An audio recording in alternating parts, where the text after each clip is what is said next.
Today we discuss accounting treatment of goodwill on the admission of a new partner. Students यहाँ पर तीन situations ऐसी हैं जहाँ पर हम लोग गुडविल को डील करेंगे. फर्स्ट मेरे पास है when the amount of goodwill is paid privately. देखिए प्राइवेटली मीनिंग होता है कि आप जो नया पार्टनर बिजनेस में एंटर कर रहा है वो विदाउट रिकॉर्डिंग ऑफ गुडविल आपको एक अमाउंट पे करता है, गुडविल का अमाउंट पे करता है, आपकी रेपुटेशन का अमाउंट पे करता है, जिसकी हमें कोई एंट्री पास आउट नहीं करनी होती. सेकंड केस मेरे पास है when new partner bring his share of goodwill in cash. And third है, देखिए यहाँ पर वो कैश में लेकर आ रहा है. एंड थर्ड सिचुएशन है when new partner does not bring his share of goodwill in cash. तो देखिए यहाँ पर जो अकाउंटिंग ट्रीटमेंट हम जब करेंगे तो जर्नल एंट्री पास कैसे करनी है हमें. फर्स्ट केस मेरे पास है रिटेन इन द बिजनेस. देखिए जो गुडविल ब्रिंग इन कैश हो रही है उसको बिजनेस में ही रखते हैं. और कौन रखता है? Old partner. देखिए जो गुडविल का अमाउंट है ये नया पार्टनर ओल्ड पार्टनर्स के लिए लेकर आता है. तो अब ये अमाउंट बिजनेस में रखना है या नहीं रखना, ये इन लोगों की मर्जी होती है, यानी इन लोगों पे डिपेंड करता है, ओल्ड पार्टनर्स पर. तो मेरा पहला केस जो बी पार्ट में है, 1 एंड 2 दो केसेस हैं. पहले केस में रिटेन इन द बिजनेस. इस केस में हमारी पहली एंट्री हम लोग पास करेंगे bank account habit to premium for goodwill.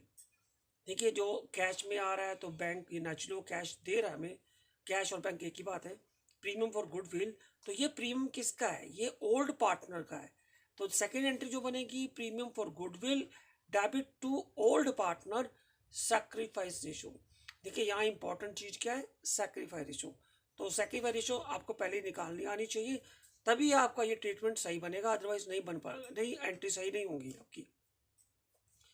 इसी में एक सेकंड पार्ट है हमारे पास कि premium for goodwill is withdrawn bye old partner. देखिए जैसे कि मैंने आपको पहले ही बोला है, premium for goodwill withdrawn bye old partner. तो अब ये इनकी मर्जी है कि बिजनेस में ही रखना है या बिजनेस में से राइट ऑफ करना है. तो देखिए पहली एंट्री तो बनेगी, दूसरी एंट्री भी बनेगी. जो थर्ड एंट्री बनेगी वो बनेगी X capital Y capital to bank, यानी वो अमाउंट विड्रॉन कर रहे हैं.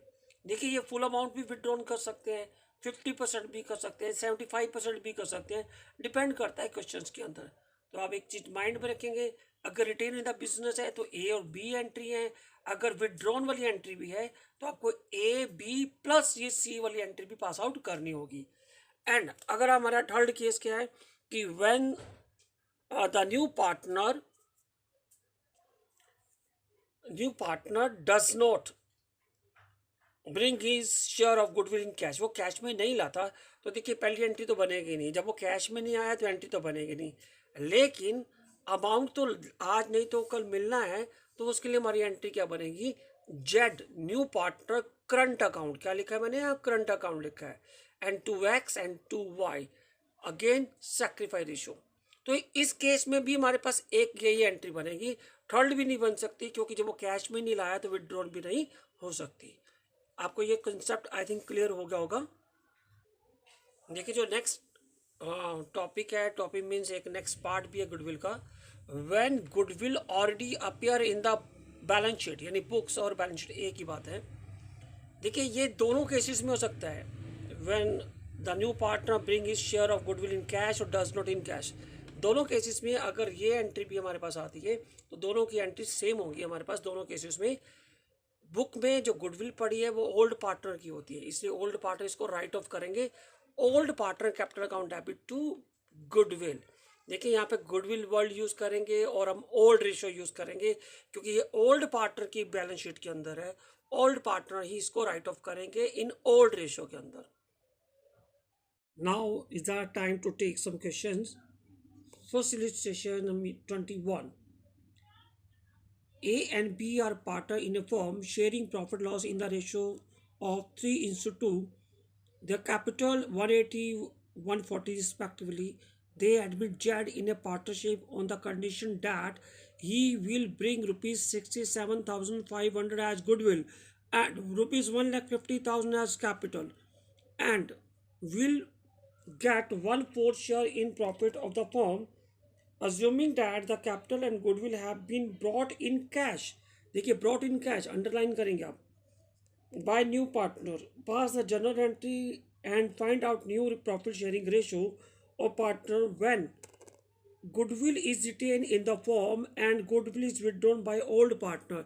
देखिए दोनों ही केसेस हैं मेरे पास यहाँ पर, तो वन बाय वन डिस्कस करते हैं। फर्स्ट केस है when the amount of goodwill is not withdrawn by old partner, it's means वो रिटेन कर रहे हैं बिजनेस के अंदर ही।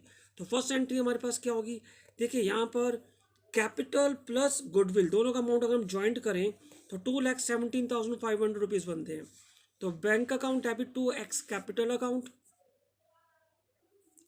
And to premium for goodwill. Capital का पार्ट है 1,50,000, प्रीमियम का पार्ट है 67,500। Second entry premium for goodwill to old partner A and B, और वो है 67,500। ओनली गुडविल का पार्ट ट्रांसफर होगा ओल्ड पार्टनर के अकाउंट में, और वो अमाउंट होगा सैक्रिफाइस रेशो में। देखिए सैक्रिफाइस रेशो आपको मेथड के अकॉर्डिंग कैलकुलेट करनी है। सेकंड केस क्या है, when the amount of goodwill is withdrawn by the old partner. मेरी फर्स्ट एंट्री वही है, bank account debit to X capital to premium for goodwill.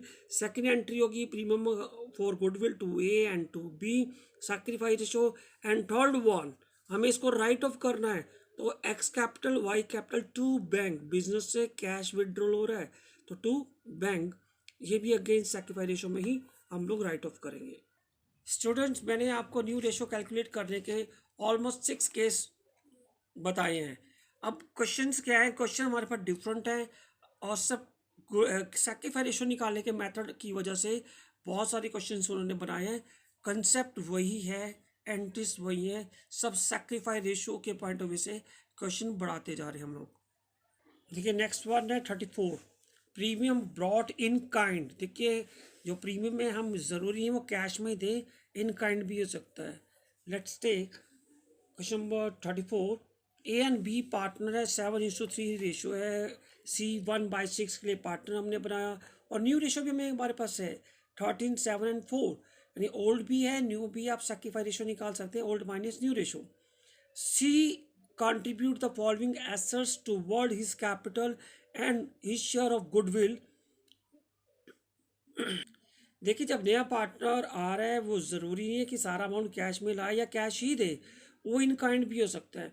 अब उसने हमें बिजनेस को दिया क्या है, अपना स्टॉक दिया है, डेटर्स दिए है, लैंड दी है, प्लांट एंड मशीनरी दी है, और ये सारी चीज़ें उसकी कैपिटल और गुडविल दोनों चीज़ें हैं। अब इसको हमें सेपरेट भी कैसे करना है देखते हैं आगे।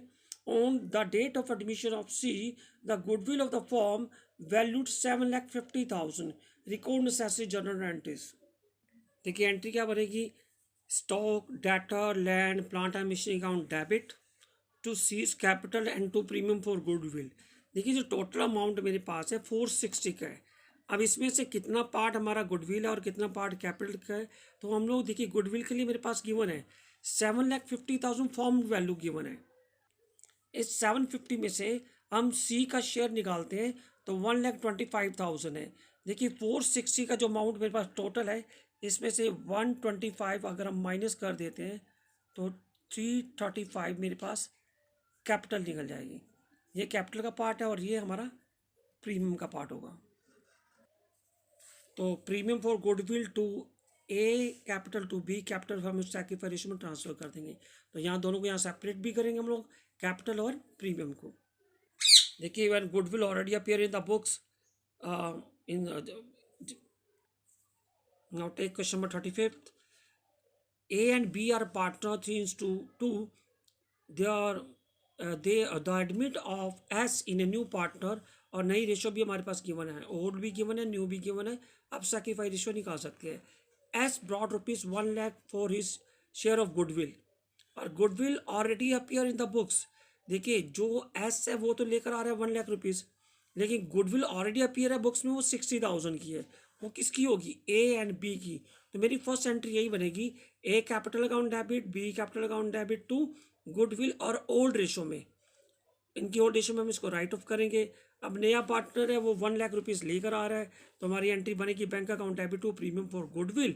एंड नेक्स्ट वन कौन सी एंट्री होगी, premium for goodwill to A and to B sacrifice ratio, premium for goodwill to A and to B sacrifice ratio.